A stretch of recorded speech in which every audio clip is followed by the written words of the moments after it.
Good morning, student. Today I am going to start the new chapter 5, the atmosphere. Okay, so let's start. What is atmosphere? Atmosphere is the blanket of air. The earth is surrounded by a blanket of air that is called atmosphere. Okay, you know atmosphere is held in place by the gravitational pull of the earth. हम सभी को पता है कि हमारी अर्थ पे एक force होता है ग्रेविटेशन. ठीक है, ग्रेविटी एक फोर्स होता है जिसको हम ग्रेविटेशनल कहते हैं. तो उससे जो है पूरा एटमॉस्फेयर जो है वो अर्थ से जुड़ा हुआ है. ओके, तो the atmosphere is very important. It contains the life supporting gases such as oxygen, nitrogen and carbon dioxide. Because of atmosphere life is possible on the earth and it prevents the harmful ultraviolet rays of the sun from reaching us. सन से जो ultraviolet rays निकलती हैं उससे हम तक पहुंचने से रोकता है ये. तो और दूसरी चीज, it acts a blanket by trapping the solar radiation and keeping the earth warm. Atmosphere की वजह से जो सोलर एनर्जी है, जो सन की हीट होती है वो ट्रैप हो जाती है अर्थ पे और कीप द अर्थ वार्म, और अर्थ को वार्म भी रखती है. And this is the reason by which the life is possible on the earth because of the atmosphere. Now come to the composition of the atmosphere. See this diagram. तो you are seeing here blue. This blue part is the nitrogen. आपको दिख रहा है blue part सबसे ज्यादा है. It means that the nitrogen gas is maximum in the atmosphere. लेकिन अगर हम अर्थ की बात करें, अर्थ पे कौन सी गैस ज्यादा है, तो वो ऑक्सीजन है. ओके, लेकिन अगर हम एटमॉस्फेयर पे बात करें तो अर्थ के एटमॉस्फेयर में अगर हम बात करें तो उसमें नाइट्रोजन ज्यादा है. लेकिन अगर आपसे पूछा जाए कि अर्थ पे कौन सी गैस सबसे ज्यादा है तो वो है आपकी ऑक्सीजन. ओके, इसके बाद आप देखते हैं ये है आपका कार्बन डाइऑक्साइड जो कि बहुत ही कम है. उसके बाद आपका आता है आर्गन, ये ग्रीन कलर का 0.93. फिर ये माइन्यूट ट्रेसेस हैं, नियॉन, हीलियम, बहुत सारी गैसेस हैं, इनका मिक्सचर होता है ये. okay? और this is the portion of oxygen 20.95. तो this is the composition of atmosphere and you have learned about it in your science chapter also, okay, in the earlier previous classes. Now let's study about each and every gas in the atmosphere. Oxygen, we breathe in oxygen and it is very important for all the living beings. अगर oxygen नहीं होगी तो हम जिंदा भी नहीं रह सकते. अब आती है बात जहाँ carbon dioxide. Carbon dioxide is important for the plants because plants take carbon dioxide to perform the process of photosynthesis and prepare their food. Now come to the ozone gas. Okay. Ozone gas is mainly found in ozone layer. केवल ozone layer में ही मिलती है जो कि 9 miles ऊपर है earth surface. अगर ये अर्थ का सरफेस है तो इससे करीब इतना ऊपर ओजोन लेयर है, 9 माइल्स अबव है. ओजोन लेयर का काम क्या होता है कि सन से जो अल्ट्रावायलेट रेज आती है वो उसको रोक देती है और उसको अर्थ तक नहीं आने देती, जिससे हमें बहुत सारी स्किन प्रॉब्लम से छुटकारा मिल जाता है. Now come to the nitrogen. Nitrogen is helpful in maintaining the fertility of the soil. आपको पता है कि सॉइल की फर्टिलिटी बढ़ाने के लिए अगर सॉइल में नाइट्रोजन कम होती है तो हम NPK फर्टिलाइजर्स डालते हैं.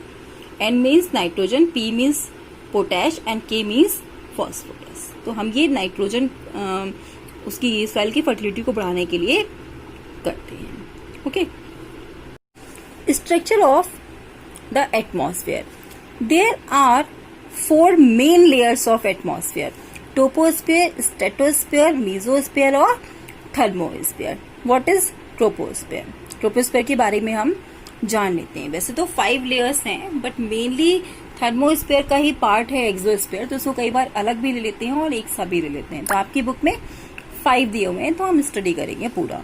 तो ट्रोपोस्फेयर वो पार्ट है अर्थ का जिसमें हम रहते हैं और उसकी जो एवरेज हाइट है वो 13 किलोमीटर है. अर्थ सरफेस से। इक्वेटर पे जो इसकी हाइट है वो वेरी कर जाती है। ओके, तो इक्वेटर के पास तो ये 18 किलोमीटर है और पोल्स की अगर हम बात करें तो 8 किलोमीटर्स है। ये बहुत ही इंपॉर्टेंट लेयर है। यही वो लेयर है जहां पर हम रहते हैं। सारे weather phenomenas, snowfall, rainfall, wind, cloud, fog, सारे वेदर फिनोमिनाज ट्रोपोस्फियर में होते हैं। Okay, and the temperature in this layer generally decreases with the height 1 centimeter for every 1 degree Celsius for every, मतलब जैसे जैसे हम 160 मीटर ऊपर जाते जाएंगे वैसे वैसे टेम्परेचर 1 डिग्री नीचे कम होता जाएगा। इसकी जो सबसे ट्रोपोस्फियर की जो अपर लिमिट है उसको हम कहते हैं tropopause. Now come to the stratosphere. Okay, this is stratosphere. आप देख रहे हैं इसकी जो एक्सटेंस है वो है करीब 50 किलोमीटर और इसकी जो अपर लिमिट है उसको हम कहते हैं स्ट्रेटोपॉज। यहाँ पे वेदर चेंजेस ज्यादा नहीं होते हैं, वेदर फिनोमिनाज नहीं होते हैं। It is free from the weather phenomena, so it is ideal for flying aeroplanes. तो इसलिए ये एरोप्लेन फ्लाइंग के लिए सबसे अच्छी लेयर होती है। okay? और this layer is very important because it contains ozone gas. Ozone layer जो कि हमको सन की अल्ट्रावायलेट रेट से बचाती है, वो यहाँ से ये 50 किलोमीटर तक यहाँ तक होती है। ओके, चलिए अब आगे बढ़ते हैं हम मीजोस्फीयर। मीजोस्फीयर आप देखते हैं ये जो हाइट 80 किलोमीटर तक आपकी मीजोस्फीयर होती है। Okay, this is also very important layer. 50 to 80 kilometre तक ये वेरी करती है। कोल्डेस्ट लेयर है ये और टेम्परेचर जो है जैसे जैसे हाइट बढ़ती है इसमें भी टेम्परेचर जो है वो डिक्रीज होता जाता है। There is little water vapour there, so the air is too thin for weather to occur. यहाँ पे भी वेदर चेंजेस नहीं होते हैं। ये वो लेयर है जहाँ पे मीट्रोइड्स और रॉक फ्रेगमेंट्स जो स्पेस में ट्रेवल कर रहे हैं वो आकर जल जाते हैं। ओके, जब वो इस लेयर में एंटर करते हैं मीजोस्फीयर में तो वो यहाँ पर आकर जल जाते हैं। दे बर्न देयर, और जब वो बर्न करते हैं तभी हम उनको टर्म दे देते हैं meteoroids. Okay, mesopause is the upper limit of mesosphere. Okay, now come to the thermosphere. Thermosphere क्या होती है? ये जो लास्ट लेयर है वो ये है आपको थर्मोस्फीयर। लास्ट लेयर जो है वो है एक्सोस्फीयर। थर्मोस्फीयर की जो हाइट है वो होती है 500 किलोमीटर, 80 to 500 किलोमीटर तक। ओके, अच्छा यहाँ पे क्या होता है कि temperature rises very rapidly with increasing height. यहाँ पे उल्टा होता है, जैसे जैसे हम ऊपर जाते जाएंगे वैसे वैसे जो है वो टेम्परेचर जो है वो बहुत ही तेजी से बढ़ता चला जाता है। बाकी सब में क्या होता है कि टेम्परेचर हाइट बढ़ने के साथ साथ कम होता है, लेकिन थर्मोस्फीयर में टेम्परेचर हाइट बढ़ने के साथ साथ बढ़ता जाता है because it is being directly heated by the sun, क्योंकि यहाँ पे सन की हीट जो है वो सबसे ज्यादा पड़ती है। यहाँ पर एयर टेम्परेचर जो है वो 1500 डिग्री सेल्सियस से भी ज्यादा हो जाता है। इसका जो थर्मोस्फीयर का जो लोअर पार्ट है उसको हम कहते हैं आइनोस्फीयर। यहाँ पे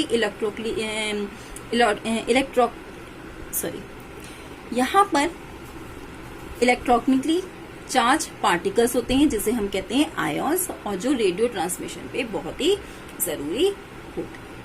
now come to the exosphere.